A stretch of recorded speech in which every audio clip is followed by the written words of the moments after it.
నమస్తే welcome to A1 TV Telugu news updates చూద్దాం. అంబేద్కర్ కోనసీమ జిల్లా అమలాపురం నియోజకవర్గం అల్లవరం మండలం బోడసకూరు గ్రామంలో దళిత బహుజన రీసోర్స్ స్వచ్ఛంద సేవా సంస్థ డైరెక్టర్ అల్లాడి దేవ్ కుమార్ ఆధ్వర్యంలో జెండర్ ఆధారిత హింసపై అవగాహన సదస్సు గ్రామ సర్పంచ్ రొక్కాల విజయలక్ష్మి ఆధ్వర్యంలో నిర్వహించారు. ఆడపిల్లలపై జరుగుతున్న దాడులు, లైంగిక వేధింపుల యొక్క ఐక్యత చాటుతూ గ్రామ మహిళలకు అర్థమయ్యేలా Dalit Bahujan resource state coordinator Hemalatha, project coordinator Nalini గ్రామ సర్పంచ్ రొక్కాల విజయలక్ష్మి నాగేశ్వరరావు మాట్లాడారు. దళిత బహుజన రీసోర్స్ వారు తుఫాను బాధితులకు సహాయ సహకారాలు అందించాలన్నారు. ఎక్కడ జాప్యం జరుగుతా ఉంది, ఎందుకు జరుగుతున్నాయి చెప్పారా?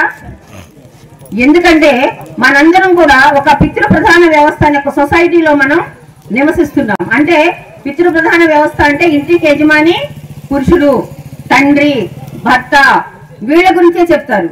వాళ్ళు చెప్పినట్లే మనం నడుచుకోవాలి, వాళ్ళు ఏం చేయాలంటే అది చేయాలి. ఇంటి యజమాని పురుషుడు కాబట్టి ఈ పురుష ప్రధాన వ్యవస్థలో మనం నివసిస్తున్నాం. కాబట్టి ఇది మన తప్పు నుంచి అలా వస్తున్నాయి. మోసపోతే విధానం లాగా ఆడ మనిషి అనగానే వంట చేయాలి, ఆడ మనిషే పిల్లలకి స్నానాలు చేయించాలి, ఆడ మనిషే పిల్లల్ని పెంచాలి, ఇట్లా రకరకాలైనటువంటి పనులన్నీ కూడా జెండర్ అంటారు. దీన్నే జెండర్ ఆధారితం. మేము ఇక్కడికి వచ్చింది కూడా ఈ విషయాలు. ఎందుకంటే సైక్లోన్ లో మీరు నష్టపోవడం ఒకటి, దానికి సంబంధించినటువంటి సహాయాలు ఏ రకమైన సహాయం చేయాలనుకున్నా కూడాను సంస్థ సిద్ధంగానే ఉంది.